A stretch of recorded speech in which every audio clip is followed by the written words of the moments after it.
Part one computer science में हमारा आज का lecture input and output devices.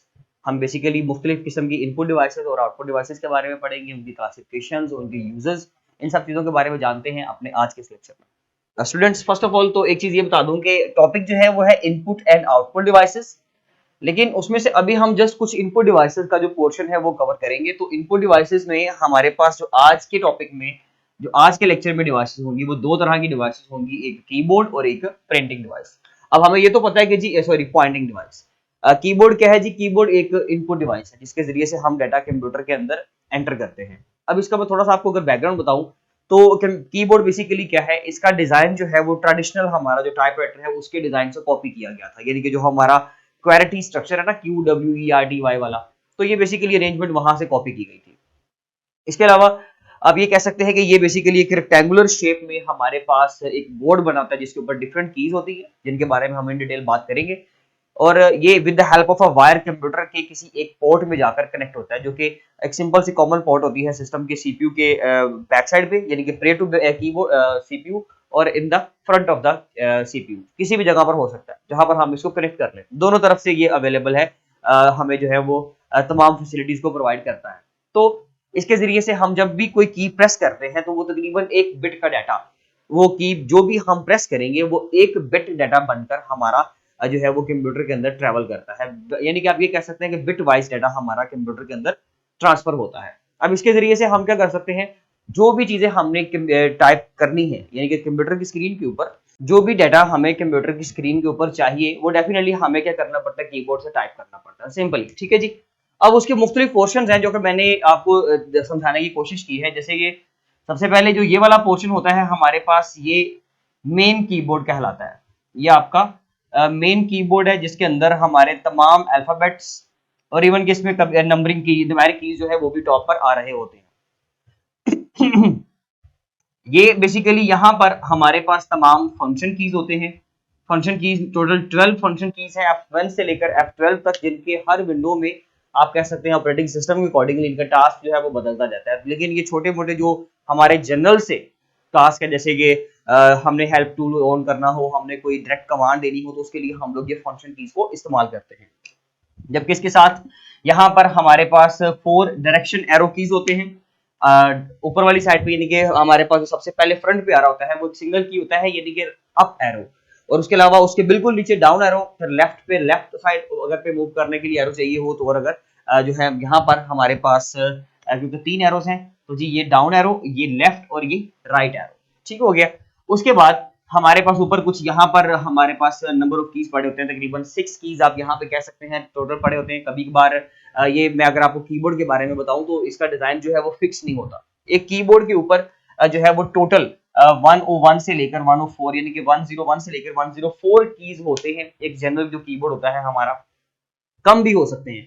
कुछ जो अदारे हैं, कुछ जो इंस्टीट्यूट्स होते हैं, वो अपने मुताबिक, अपने डिजायर के मुताबिक, अपने टास्क के अकॉर्डिंगली क्या करते हैं, इसको डिजाइन करवाते हैं, और उसमें जो है वो नंबर ऑफ कीज जो है, इनकी जो तादाद है वो वेरी कर सकती है। इवन के डिफरेंट कंट्रीज के अंदर इसका जो है रेक्टेंगुलर शेप जो है ये भी इस्तेमाल नहीं की जाती। कुछ कंट्रीज के अंदर, जैसे कि जापानीज की बात करें, जापान के अंदर बेसिकली सर्कुलर जो है वो शेप में ये कीबोर्ड जो है वो इस्तेमाल होता रहा है। और भी बहुत सारे कंट्रीज है जहां पर इसकी शेप में थोड़ा बहुत जो है वो आप चेंज देख सकते हो। ठीक है जी। इसकी जो लेंथ है, इसकी जो विड्थ है, वो लोग अपने मुताबिक, अपने डिजायर के मुताबिक जो है वो कंपनी से मैन्युफैक्चर करवा सकते हैं। अब इसके अलावा हमारे पास यहाँ पर जो है डिलीट की है, इसके अलावा यहाँ पर हमारे पास एंड कीज है और प्रिंट स्क्रीन कीज है। उन तमाम के बारे में अभी हम बात करेंगे। इसके अलावा यहाँ पर जो पोर्शन होता है, यहाँ पर फिर दोबारा से हमारे पास तमाम न्यूमेरिक कीज मौजूद होते हैं।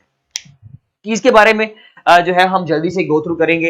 उसमें हमारे पास जो है सबसे पहले जो है हम एस्केप की से स्टार्ट करते हैं। एस्केप की तकरीबन यहाँ पर हमारे पास मौजूद होता है इस हिस्से में। एस्केप की में ये होता है, बेसिकली आप कह सकते हैं कि एस्केप की जो है वो मेन कीबोर्ड से अपर पोर्शन पे बिल्कुल टॉप लेफ्ट पे जो सबसे पहला की होता है, एक्चुअली वो एस्केप की होता है। एस्केप की स्क्रीन से कोई भी चीज जो है वो खत्म करने के लिए एक तो इस्तेमाल किया जाता है एस्केप कीज, जिसके जरिए से हम जो भी हमारे सामने स्क्रीन या विंडो ओपन है, अगर हमने उसको क्विट करना है तो उसके लिए हम एस्केप की को इस्तेमाल करते हैं। उसके बाद नेक्स्ट पे है हमारे पास टैब की। टैब की स्क्रीन के दरमियान में स्विचिंग करने के लिए, यानी कि अगर आपने मल्टीपल विंडोज ओपन की हुई है और आप एक विंडो से दूसरी विंडो में जाना चाहते हो तो आप आल्ट और टैब प्रेस करते हो, आल्ट प्लस टैब प्रेस करते हो, जिसके जरिए से आप लोग क्या कर सकते हो, स्क्रीन में स्विचिंग की जा सकती है। तो ये टैब बेसिकली आप कह सकते हैं कॉम्बिनेशन की है, किसी के साथ आपको इस्तेमाल करना पड़ेगा। इसके अलावा हमारे पास जो है कैप लॉक की है, इसके बिल्कुल नीचे कैप लॉक की और उसके बिल्कुल नीचे शिफ्ट की होता है। कैप लॉक की यानी कि अगर हम लोगों ने कैप लॉक की ऑन किया तो तमाम जो लेटर्स आप लोग टाइप करोगे वो कैपिटल में लिखे जाएंगे, यानी कि अपर केस लेटर में लिखे जाएंगे। और अगर आप उसको ऑफ कर दोगे, आप उसको एक्टिव नहीं करोगे, तो फिर तमाम जो लेटर्स हैं वो लोअर केस लेटर में लिखे जाएंगे। इसी तरह से अगर हम शिफ्ट की बात करें तो शिफ्ट की किस लिए इस्तेमाल की जाता है, जो हमारे कीबोर्ड के ऊपर आप सारे सिंबल देखते हो, उनके सिंबल जो बोल्ड वे में लिखे हुए उसके ऊपर अपर पोर्शन पे फिर छोटे छोटे जो है हमें सिंबल्स नजर आते हैं।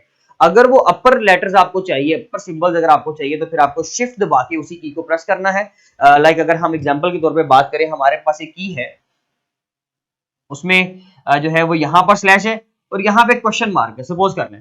तो मुझे अगर ये क्वेश्चन मार्क अपर सिंबल चाहिए तो फिर मैं शिफ्ट के साथ प्रेस करूंगा इसी की को, शिफ्ट प्लस दिस की, मैं इसको प्रेस करूंगा तो फौरन से ये सिंबल आ जाएगा स्क्रीन के ऊपर, कौन सा, क्वेश्चन मार्क। लेकिन अगर मुझे सिंपल यही चाहिए तो फिर मैं शिफ्ट प्रेस नहीं करूंगा, सिंपली इस की को प्रेस कर दूंगा तो मुझे ये की मिल जाएगा। शिफ्ट की बेसिकली एक तरह का कॉम्बिनेशन की है। इसी तरह से अगर आपने अपर केस लेटर ऑन किया हुआ है लेकिन कोई एक लेटर अगर आपको लोअर केस लेटर में लिखना पड़ जाए तो आप शिफ्ट की के साथ वही की प्रेस करेंगे तो वो लोअर केस लेटर में लिखा जाएगा, and vice versa, same for the capital lock. इसके अलावा कंट्रोल और आल्ट कीज है। कंट्रोल की क्या होता है, जो बेसिकली हमें मुख्तलिफ सॉफ्टवेयर की जो कमांड्स है उनको रिसीव करने के लिए हम उनके साथ कंट्रोल की बेसिकली इस्तेमाल करते हैं एज अ कॉम्बिनेशन की। आल्ट की alternative, alt stands for alternative, की बेसिकली मुख्तलिफ कॉम्बिनेशन कीज के साथ जो है हम ये भी इस्तेमाल करते हैं। इसके अलावा हमारे पास बैक स्पेस है। बैक स्पेस स्क्रीन के ऊपर से अगर डाटा आपने रिमूव करना हो, लाइक अगर आपने यहाँ पे कुछ टेक्स्ट टाइप किया हुआ है तो अगर यहाँ पर आपका कर्सर आ रहा है, जब आप बैक स्पेस की प्रेस करोगे तो ये बैक साइड पे टुवर्ड्स लेफ्ट तमाम चीजों को डिलीट कर देगा, खत्म कर देगा। अक्सर क्वेश्चन आता है कि अगर हमारा जो डाटा है, हमारे जो लेटर्स हैं या हमारा जो भी कंटेंट लिखा हुआ है towards the left of the cursor है, तो उसको रिमूव करने के लिए क्या की करेंगे, क्या की प्रेस करेंगे, कौन सा की प्रेस करेंगे। तो देखिए दो की होते हैं प्रेस करने के लिए, एक तो डिलीट की भी होता है इटसेल्फ और एक बैक स्पेस की। डिलीट की जो है वो towards right side of the cursor जो होता है डाटा उसको रिमूव करने के लिए, जबकि बैकस्पेस की जो है वो लेफ्ट साइड का डाटा रिमूव करने के लिए इस्तेमाल करते हैं। ये बेसिकली शॉर्टकट की शॉर्ट क्वेश्चन के तौर पे आपको इस्तेमाल करना है। एंटर कीज, जब हमारा कोई भी फंक्शन डन हो जाए तो उसको प्रेस करते हैं, हम एंटर कहते हैं, मतलब कि हम उसको ओके करने के लिए, डन करने के लिए हम एंटर की प्रेस करते हैं। इसके अलावा हमारे पास जो है वो एंड की है। एंड की बेसिकली किस लिए इस्तेमाल होता है, कभी भी अगर आप कंटेंट लिख रहे हो और अगर आप किसी एक लाइन पर हो, उसके बिल्कुल लास्ट पे आपको स्विच करना है, लास्ट पे जाना है उस लाइन के। जैसे कि अगर ये हमारे पास एक लाइन लिखी, यहाँ पर लेटर लिखे हुए, आपका कर्सर यहाँ पर है लेकिन आप यहाँ पर लाना चाहते हो फौरन से एंड पे, लास्ट पे, तो भाई उसके लिए आप एंड की प्रेस करते हो, फौरन से यहाँ पर आ जाओगे। ठीक हो गया, इसके लिए हम एंड की प्रेस करते हैं। इसके अलावा जो है हमारे पास डायरेक्शन एरो कीज है। अगर हमने अपने मुख्तलिफ जो है विंडो के ऊपर हमने अगर कर्सर के जरिए से कुछ चीजें सेलेक्ट की हुई हैं तो वो सिलेक्टिंग पार्ट जो है, अगर हमने उस सिलेक्टिंग पार्ट को ऊपर लेकर जाना है, यानी कि अपर आइकन्स की तरफ लेके जाना है, तो हम अप एरो की को प्रेस करते हैं, ऊपर वाली साइन को, जिसमें ये वाला साइन होता है हमारे पास। अगर हमने डाउन साइड पर लेकर आना है तो फिर ये लेफ्ट साइड के लिए ये और राइट साइड के लिए ये मुख्तलिफ जगहों पर हम लोग स्विचिंग करने के लिए भी इस्तेमाल करते हैं। और इसके अलावा हम डायरेक्शन के तौर पर, यानी कि डायरेक्शन मूव करवाने के लिए, डायरेक्शन सेट करने के लिए भी हम एरो कीज को इस्तेमाल करते हैं। इसके अलावा हमारे पास होम की है। होम की जैसे एंड की था लास्ट पे लेकर जाने के लिए, होम की होता है बिल्कुल किसी भी कंटेंट के स्टार्ट पर लेकर आने के लिए। इसके अलावा डिलीट की के बारे में मैं आपको बता चुका हूं। इंसर्ट की, जब हमने बेसिकली इंसर्ट की बात करते हैं तो one table of cost keyed character to override affix with the existing character, यानी कि अगर हमने सपोज करें कोई चीज भी इंसर्ट करनी है, कंटेंट के ऊपर ओवरराइड करना है, तो उसके लिए हम लोग इंसर्ट का की प्रेस करते हैं। तो ये बेसिकली जो है हमारे पास। इसके अलावा प्रिंट स्क्रीन है। प्रिंट स्क्रीन, जब हमने स्क्रीन का अपने कंप्यूटर स्क्रीन के ऊपर किसी चीज का अगर आपने स्क्रीनशॉट लेना है तो उसके लिए हम प्रिंट स्क्रीन लेते हैं, वो स्क्रीन को बेसिकली कुछ मोमेंट्स के लिए रिकॉर्ड कर लेता है। इसके अलावा स्क्रॉल की है, जब हमने स्क्रॉलिंग करनी हो। इसके अलावा जो है एक हमारे पास की होता है जी, आप कह सकते हैं पॉज की। पॉज की इस्तेमाल किया जाता है कि जब आपका कंटेंट जो है वो बहुत ज्यादा फास्टली मूव कर रहा हो, आप जो है वो ठीक से उसको कंफर्टेबल नहीं हो, बेसिकली आप उस कंटेंट को पढ़ने के लिए इतना फास्टली मूव कर रहे हैं, तो उस वक्त स्क्रीन पॉज करने का ऑप्शन होता है कि आप कंटेंट को पॉज कर लें। जैसे ही आप स्क्रीन पॉज करेंगे तो आप उस कंटेंट को ठीक से रीड कर पाओगे। तो ये बेसिकली इसका बेनिफिट है, यानी कि वर्किंग स्क्रीन को पॉज करने के लिए भी हम लोग एक की प्रेस करते हैं। स्टूडेंट्स, उसके अलावा फंक्शन कीज है, मैंने उसके बारे में बता दिया कि हमारे पास F1 से लेकर F12 तक फंक्शन कीज होते हैं जिनके मुख्तलिफ पर्पसेस हैं।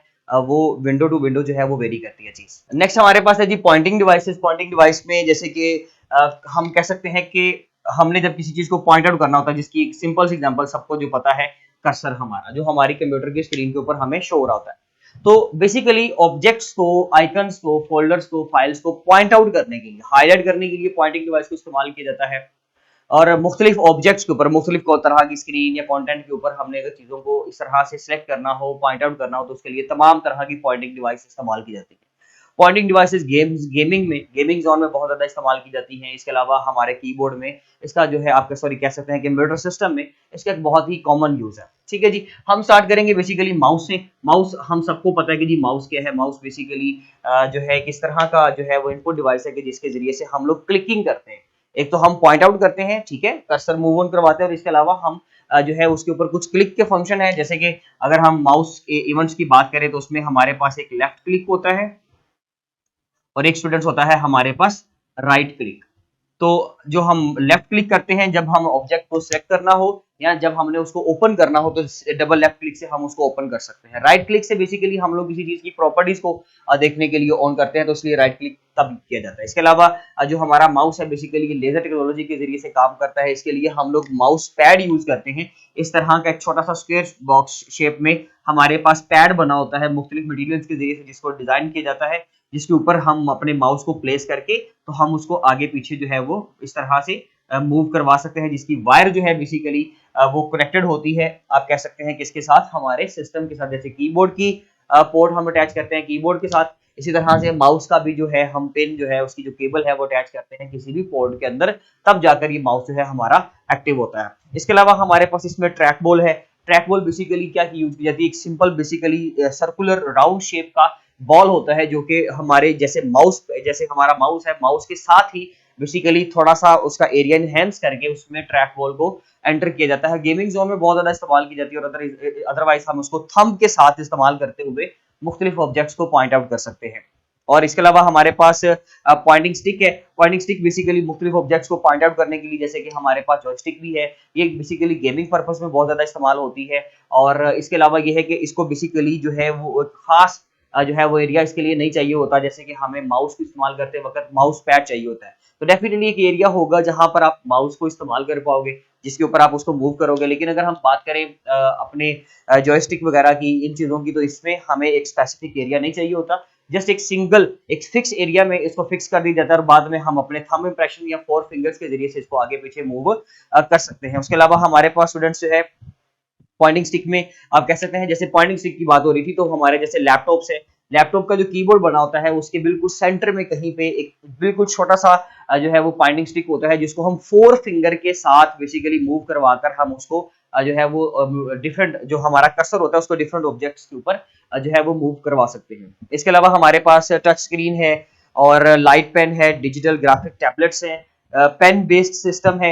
ये तमाम बेसिकली हमारे पास क्या है जी, पॉइंटिंग डिवाइसेस हैं, जिनका हर एक का अपना अपना एक बेसिकली यूज है, जिसको आपने अच्छे तरीके से कंटेंट को पढ़ना है। उसमें जो चीजें लिखी हुई हैं जस्ट आपने वही चीजें समझनी है, इनकी कैटेगरी नहीं भूलनी कि ये इनपुट डिवाइसेस हैं और इसके अलावा ये पॉइंटिंग डिवाइसेस हैं। राइट, यहाँ तक था जी हमारा आज का लेक्चर। अब इंशाल्लाह मिलेंगे हम अपने नेक्स्ट लेक्चर के साथ, तब तक के लिए खुदा।